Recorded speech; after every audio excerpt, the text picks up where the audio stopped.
परमेश्वर यीशु मसीह ने कहा हवा जिधर चाहे उधर जाती है।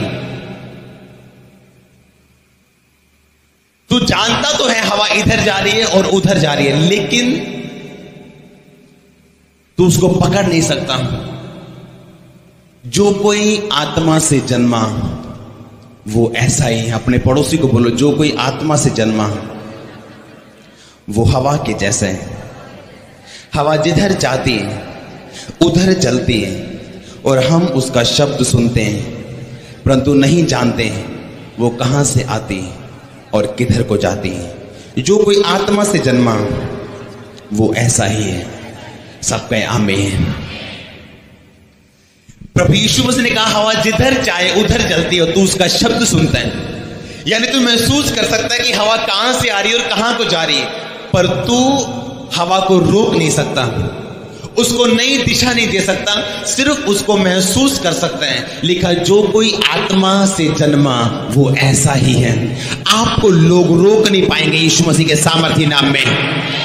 आपको देखेंगे तो जरूर सामर्थी होते हुए, आशीषित होते हुए, इधर उधर जाते हुए, परमेश्वर की आशीषों से भरते हुए, लेकिन आपको रोक नहीं पाएंगे यीशु के सामर्थी नाम में।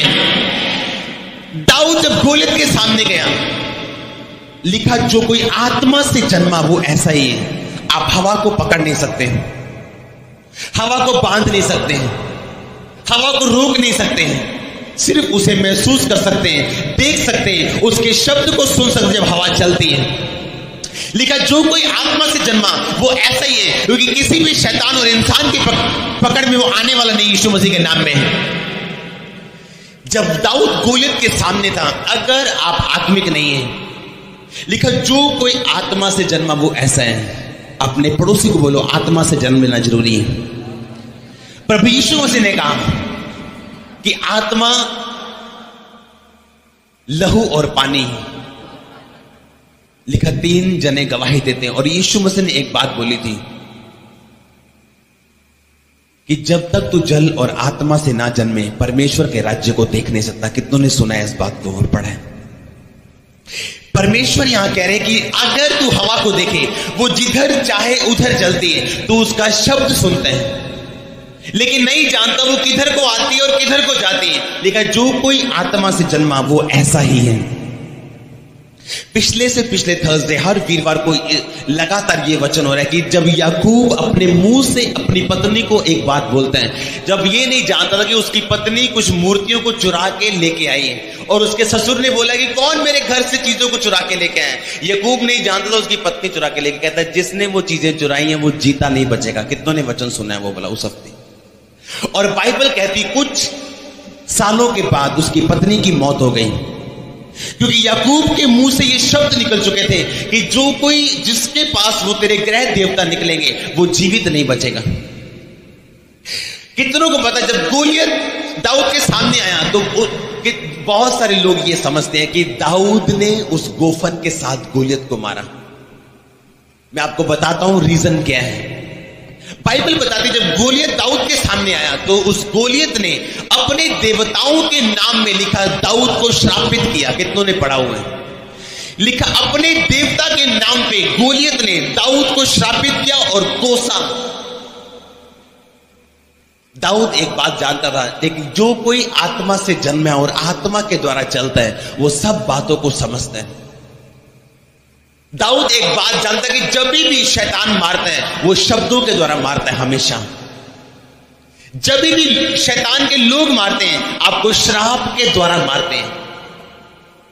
आपकी फोटो पे किए गए जादू टोने के द्वारा वो आपको मारते हैं और आपकी जिंदगी पे एक श्राप को रिलीज करते हैं। और लिखा अगर आप आत्मा से जन्मे हैं तो दाऊद ने क्या किया? दाऊद ने गोलियत के पहले श्राप को खत्म किया। दाऊद चुप नहीं रहा। गोलियत के कर्ज को श्राप को सुन के दाऊद चुप नहीं रहा और उसने गोलियत को बैक एक आंसर दिया कि तू भाले के साथ मेरे सामने आता है, लेकिन मैं सेनाओं के यहोवा के नाम में तेरे सामने आता हूं और आज परमेश्वर तुझको मेरे हाथों में कर देगा और मैं तेरे सिर को तेरे धड़ से अलग कर दूंगा। आमीन। अगर बीमारी के सामने आप चुप रहेंगे वो आपको मार के लेके जाएगी। अगर शैतान के सामने आप चुप रहेंगे उसका हर बार आपके सामने सफल होगा, क्योंकि अगर आप आत्मा से जन्मे हैं आप जान जाएंगे कि अब आपको क्या करना है। कितनों को समझ आ रही मेरी बातें? अगर गोलियत ने जब दाऊद को चैलेंज किया था, अगर दाऊद रोने लग जाता तो कभी भी जीत ना पाता। उस समय अगर परमेश्वर की सहायता मांगने लग जाता तो कभी जीत ना पाता। दाऊद जानता था ये लड़ने का टाइम है, और अब मेरे मुंह से निकले गए वचन जो मैं परमेश्वर के नाम में निकालने वाला हूं, मेरी जिंदगी में आशीष और एक जीत को पैदा करने वाले हैं। आत्मिक व्यक्ति को समझना सबसे इंपॉसिबल बात है इस दुनिया में। हवा किधर को आगे किधर को जाती है हम कभी नहीं समझते। लिखा आत्मा से जन्मा हुआ व्यक्ति भी ऐसा ही है। अगर आप आत्मा से जन्मे हैं, हवा को रोकना इम्पॉसिबल है, हवा को बांधना इम्पॉसिबल है।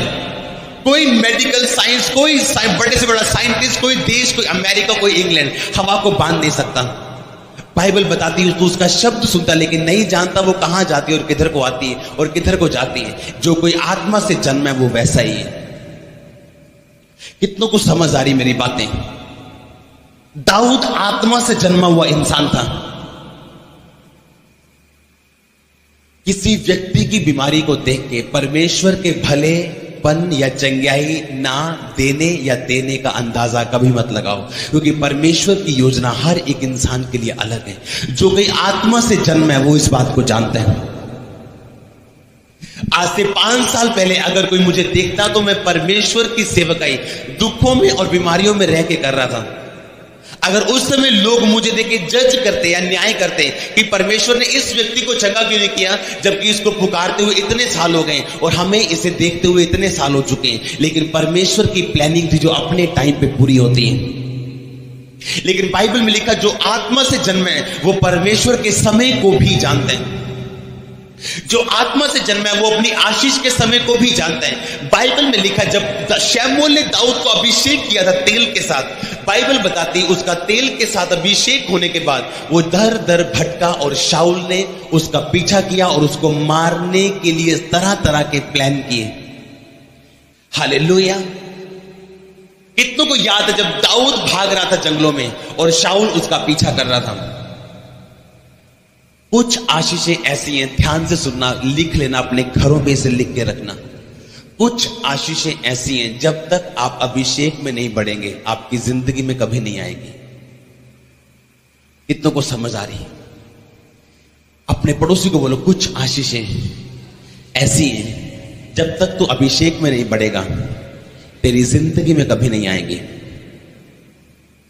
दाऊद एक बात जानता कि मेरा अभिषेक हो चुका है एक राजे होने के रूप में, लेकिन क्यों अब तक वो राजे की कुर्सी पे क्यों नहीं है? क्योंकि दाऊद जानता था कि उसे राजे के रूप में राज्य करने के लिए अभी और अभिषेक की जरूरत है।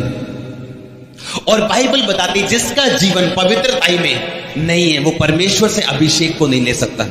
पवित्रताई का मतलब केवल व्यभिचार से दूर रहना नहीं, पवित्रताई का मतलब पवित्रताई अपनी जिंदगी के हर हिस्से में। आमीन। ये अपवित्रताई थी। अगर दाऊद अपने दुश्मन को मार देता और शाऊल का न्याय अपने हाथों से करता, चाहे शाऊल के जीवन से पवित्र आत्मा जा चुका था, परमेश्वर शाऊल से नाराज था, लेकिन तभी भी दाऊद ने शाऊल को मारा नहीं, क्योंकि वो नहीं चाहता था कि उसकी पवित्रताई खराब हो। दाऊद के चेले क्या सोचते थे कि शायद दाऊद एक पागल इंसान है, उसका दुश्मन उसके हाथों में, कुर्सी वहां पड़ी है, एक ही बार मारना और कुर्सी मिल जानी। और परमेश्वर का वायदा भी यही है कि मैं तुझे वो कुर्सी दूंगा, और उसी के लिए परमेश्वर ने अभिषेक भी किया हुआ है। लेकिन जो आत्मा से जन्म है वो जानता है कि आशीष लेने का सही तरीका क्या है। दाऊद जानता था कि आशीष लेने का सही तरीका ये है कि मैं आत्मा के द्वारा चलूं और अपनी मर्जी ना करूं और परमेश्वर के वचन से बाहर ना हूं।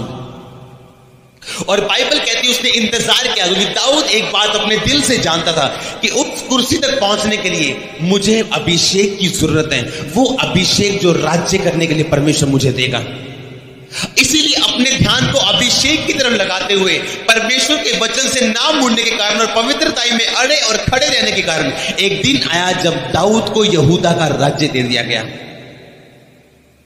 अब इजराइल का राजा उसने बनना था, लेकिन दाऊद अभी भी जानता था कि ये सब तरक्की और सब आशीषें ये परमेश्वर की ओर से आता है। और तब जब हम लगातार अपने अभिषेक में बढ़ते जाते हैं, आज का वचन बहुत गहरा, आपको ध्यान से समझने की जरूरत है। अब दाऊद एक हिस्से का राजा बन गया और बहुत बड़ा हिस्सा अभी पर पड़ा था। दाऊद जानता था, क्योंकि वो आत्मिक इंसान था, कि अब मुझे बड़े हिस्से में राज करने के लिए और बड़े अभिषेक की जरूरत है। इसीलिए दाऊद अपनी जिंदगी में से पवित्र आत्मा को कभी अलग नहीं होने, चाहे आपको पसंद हो या ना हो। जो कुछ वचन कहता है अगर आप पूरा करते हैं तभी आप उस अभिषेक को पा सकते हैं जिसके द्वारा परमेश्वर ने आपको राज्य करने का अनुग्रह देना है। कितनों को समझ आ रही मेरी बात? एक गहरी बात है। आपको ओवरकम करने के लिए, आपको बाहर आने के लिए, ओवरकम का मतलब जीतने के लिए, शैतान के हर वार को के ऊपर टांग रखने के लिए और बाहर आने के लिए आपको अभिषेक की जरूरत है। दाऊद ने पहले गोफन मारा कि पहले वचन दिया उसको? बोलो सब कलीसिया बोलो, पहले वचन मारा कि गोफन मारा? जब परमेश्वर ने सृष्टि बनाई थी तो परमेश्वर ने लिखा, परमेश्वर का आत्मा जल के ऊपर था और परमेश्वर ने वचन बोला और क्या हुआ? परमेश्वर के मुंह से जो निकला वो हुआ। धरती बनी, आकाश बना और सब चीजें बनी। आमीन। दाऊद जानता था कि अगर मैं सिर्फ सामर्थ का इस्तेमाल करूं और वचन ना बोलूं तो गोलियत मरने वाला नहीं। आपकी जिंदगी में वचन और पवित्र आत्मा की हुजूरी, ये दोनों होने जरूरी है शैतान के ऊपर कब्जा करने के लिए, उसे हराने के लिए, उसे मारने के लिए अपनी जिंदगी में। बहुत सारे लोग जिनकी आत्मिक आंखें नहीं खुली, वो परमेश्वर से गलत टाइम पर चीजों को एक्सपेक्ट करते हैं, आशा रखते हैं। कोई भी आशीष जिसे आप संभाल नहीं सकते परमेश्वर आपको देंगे नहीं, जब तक वो अभिषेक आपकी जिंदगी में नहीं है जिसके कारण आप उस आशीष को संभाल सके। परमेश्वर जानते थे। क्यों परमेश्वर ने दाऊद को धक्के खाने दिए? परमेश्वर नहीं चाहते कि उसके लोग धक्के खाएं। क्यों अभिषेक होने के बाद भी दाऊद जंगलों में फिरता रहा और भागता रहा, दर दर भटकता रहा? क्योंकि दाऊद एक बात जानता था कि परमेश्वर के वो राज्य, वो कुर्सी को लेने के लिए मुझे आत्मिक रूप से एक अभिषेक की जरूरत है जिसमें मैं बढ़ रहा हूं। और जैसे ही परमेश्वर आपको उस अभिषेक में पाएंगे, वो कुर्सी आपके सामने होगी और राज्य आपका होगा यीशु मसीह के नाम में। अगर आप आत्मिक जन्मे, आत्मा से चल रहे हैं और जन्मे हैं, अगर शारीरिक है तो आप कहेंगे इतने साल हो गए धक्के खाते हैं, इतने साल हो गए परमेश्वर को मानते हैं। दाऊद की तरह आप बोल पाएंगे कि परमेश्वर ने मेरा अभिषेक किया था लेकिन मैं अभी भी जंगलों में फिर रहा हूं और धक्के खा रहा हूं और शाऊल मेरे पीछे। कहां क्या परमेश्वर का वायदा कि तू राजा बनेगा? मैं तो अभी तक जंगलों में वही भेड़ बकरियों को चरा रहा हूं, अब तो वो भी काम मेरे हाथों चला गया। मेरी हालत तो पहले से भी ज्यादा खराब हो चुकी है। जो आत्मा से जन्मे वही जान सकता है कि ये एक परमेश्वर का प्लान है, मुझे इस प्लान में बने रहना है, मुझे इस योजना में बने रहना है। जब तक वो अभिषेक, और शैतान का सबसे बड़ा काम क्या है? जैसे ही एक विश्वासी इस प्लानिंग, इस योजना के नीचे आता है, शैतान का काम है उस अभिषेक को खराब करना जो आप ले रहे हैं, ताकि आप सदा सदा उसी रास्ते में रहें, वहां तक कभी ना पहुंच पाए जहां तक परमेश्वर ने आपको पहुंचने के लिए बुलाया हुआ है। और हो सकता है अपनी गलतियों के कारण एक विश्वासी अपने 4 साल के सफर को अपने 40 साल का सफर बना दे। और मैंने हजारों लोग देखे जिनका सफर 4 साल का था और अब 40 साल का हो चुके हैं। शैतान नहीं मारता, एक बात याद रखो, अपने पड़ोसी को बोलो, पाप मारता है। आमीन। शैतान नहीं मारता। कहां लिखा बाइबल में शैतान मारता है? लिखा मेरे ज्ञान ना होने से मेरी प्रजा नाश हो गई। ज्ञान ना होने का मतलब ज्ञान ना हुआ तो पाप हुआ, और लिखा मेरी प्रजा नाश हुई। कहां लिखा शैतान मारता है? लिखा मेरे ज्ञान ना होने से। पाप की वजह से दाऊद को जब भी मुसीबत आई, उसके पाप की वजह से आई, शैतान की वजह से कभी नहीं आई। पूरी उम्र दाऊद का दुश्मन उस पर कभी हावी नहीं हो सका, लेकिन जब जब उसने पाप किया उसको भागना पड़ा, बेइज्जती करवानी पड़ी और उसे दर दर की ठोकर खानी पड़ी। अगर आप चाहते आप राज्य करें, यानी आप जयवंत जीवन जिए, आपको अभिषेक की जरूरत है। केवल एक अभिषेक ही है जो आपको ओवरकम करने की ताकत दे सकते हैं। अपने जिस बेटे की आदत आपको बिल्कुल पसंद नहीं, केवल अभिषेक एक चीज है उस आदत से आपको ऊपर आने की ताकत देने के लिए सिर्फ और सिर्फ परमेश्वर का अभिषेक। कितनों को समझ आ रही? अपने पति के स्वभाव को आप बदल नहीं पा रहे और उसकी बहुत सी बातों से आपको गुस्सा आता है। एक ही दुनिया में हल है, परमेश्वर का अभिषेक। अगर आप बढ़े तो वो आदत आपको खाएगी नहीं अंदर से। वो चीज इसका हल नहीं है आपके पास। एक ही हल है, परमेश्वर के अभिषेक में बढ़ना। जैसे आप बढ़ते जाएंगे आपको समझ आएगी कि अब आप जिंदगी को जी रहे हैं। आत्मा से जन्मा व्यक्ति जानता है मेरी जिंदगी में अगर ये हो रहा है तो क्यों हो रहा है। जब दाऊद ने बेतशेबा के साथ पाप किया और भागा, उसका बेटा विरोधी हो गया। जब भागा तो रास्ते में एक व्यक्ति ने उसे श्रापित किया और बोला, हे ओछे चला जा, परमेश्वर ने शाऊल के घराने का बदला तुझसे लिया है। दाऊद ने कहा अपने लोगों को, इसे कुछ मत कहना, क्योंकि यहोवा ने इसे आज्ञा दिया कि ये मुझे श्राप दे। आप समझ सकते हैं दाऊद की दिमाग को, उसके आत्मा के स्टैंडर्ड को, कि दाऊद आत्मा में कहां खड़ा है। कोई और तो बोलता कि मैं राजा हूं, इसने मुझे ऐसा कहा, इसे मार दो। दाऊद जानता था मेरी जिंदगी में कुछ भी शारीरिक नहीं, जो कुछ हो रहा है ये मेरा किया कराया है सब कुछ। अगर मैं राजे की कुर्सी पे था, वो परमेश्वर की पवित्रता ही थी जो मुझे लेके गई थी। अब मैं भाग रहा हूं तो ये मेरी अपवित्रता ही है, और ये श्राप और ये बिजली मेरे जीवन में हो रही है, ये उसके कारण है, उस पाप के कारण। और जब मैं फिर पवित्रताई में आ जाऊंगा, वो इज्जत फिर वापस आएगी। कितनों को समझ आ रही है आज का वचन? कुछ भी शारीरिक नहीं है आपकी जिंदगी में। अगर आप ध्यान से देखें, अगर आप ध्यान से एनालाइज करें अपनी लाइफ को, आपकी जिंदगी में आने वाली हर चीज आपका पुराना बीज है जो आपने बोया था। दाऊद जानता कि अब मुझे उस कुर्सी में बैठने के लिए एक अभिषेक की जरूरत है। वो अभिषेक जब आया, टाइम नहीं लगा, वो कुर्सी पे था। अब पूरे इजराइल पे राज्य करने के लिए वो जानता अभी मुझे और अभिषेक की जरूरत है। और बाइबल कहती है वो अभिषेक जब उसकी जिंदगी में आया यहूदा से, तब पूरे इजराइल में उसने राज्य किया।